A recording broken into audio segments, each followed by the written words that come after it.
Bom dia, alunos. Vamos fazer uma revisão sobre fungos. Em 1969 e 1970, os biólogos reconheceram que esses seres, tão diferentes de outros seres vivos, mereciam um reino só para eles. Então criaram o reino Fungi. Atualmente são conhecidas mais de 70 mil espécies e a cada ano mais e mais espécies são catalogadas. Inclusive, o maior ser vivo existente hoje na Terra é um fungo.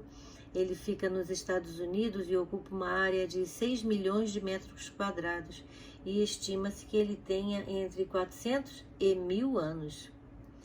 Os fungos são seres eucariontes, isso é, possuem carioteca, podem ser uni- ou pluricelulares e são todos heterótrofos, sem clorofila. Eles têm o glicogênio como reserva energética, assim como os animais.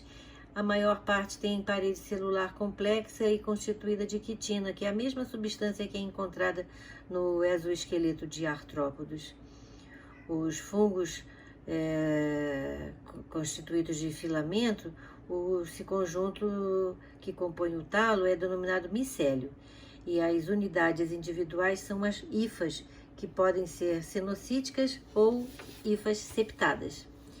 A maioria é saprofágica e esse modo de vida consiste em, durante o crescimento do fungo, ele liberar enzimas digestivas sobre a fonte de alimento e aí assim degradar moléculas orgânicas e depois absorvê-las.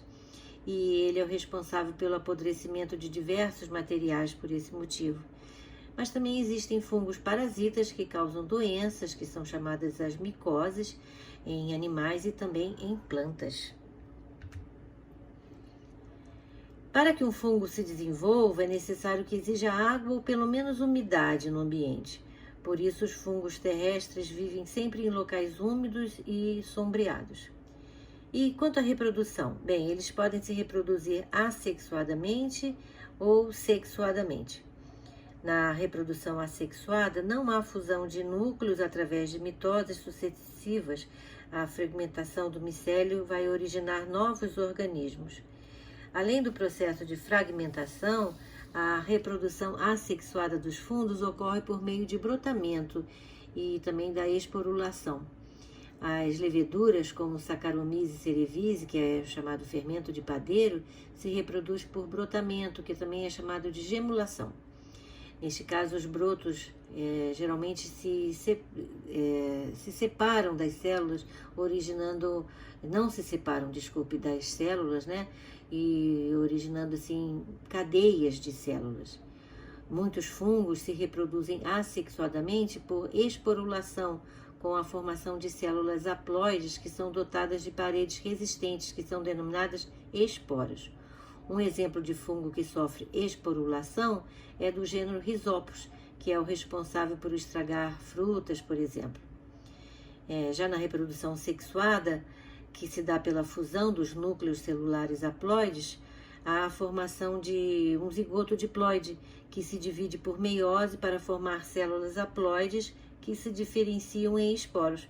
Os biólogos costumam chamar esses esporos de esporos sexuais para diferenciar daqueles que têm origem a partir de meiose, de um zigoto diploide, diferenciando dos esporos que se formam assexuadamente. Muitas espécies de fungo apresentam formas sexuais distintas, que são designadas pelos sinais positivo e negativo.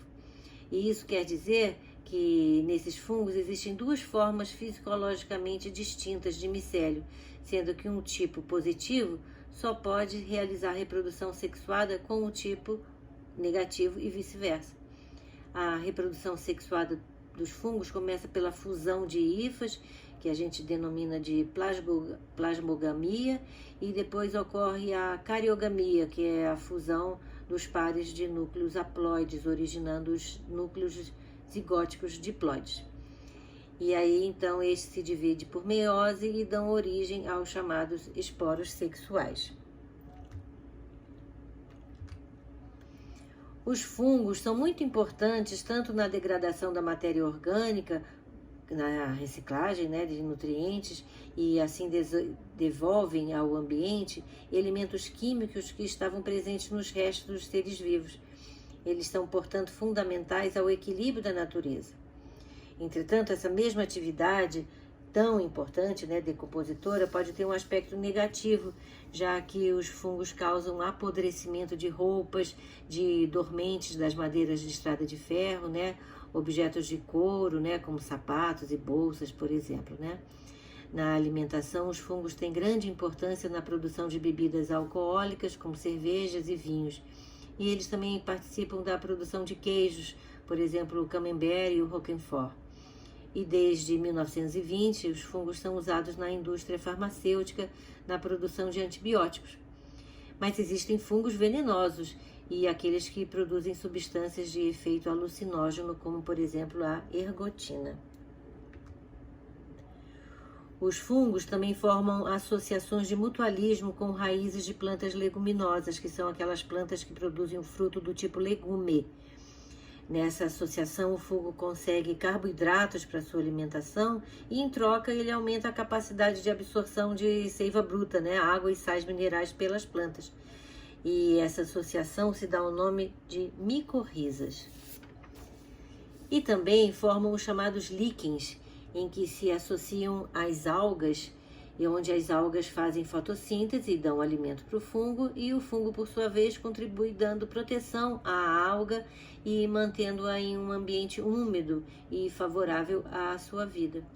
Entretanto, atualmente, alguns cientistas acreditam que essa relação seja um tipo de parasitismo equilibrado, em que as algas não levam vantagem alguma nessa associação. Fica aí a dúvida, né?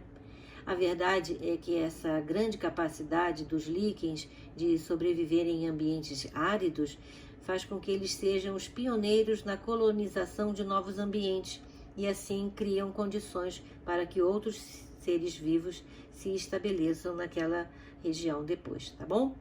Bem, alunos, por hoje é só. Ficamos por aqui e até a próxima.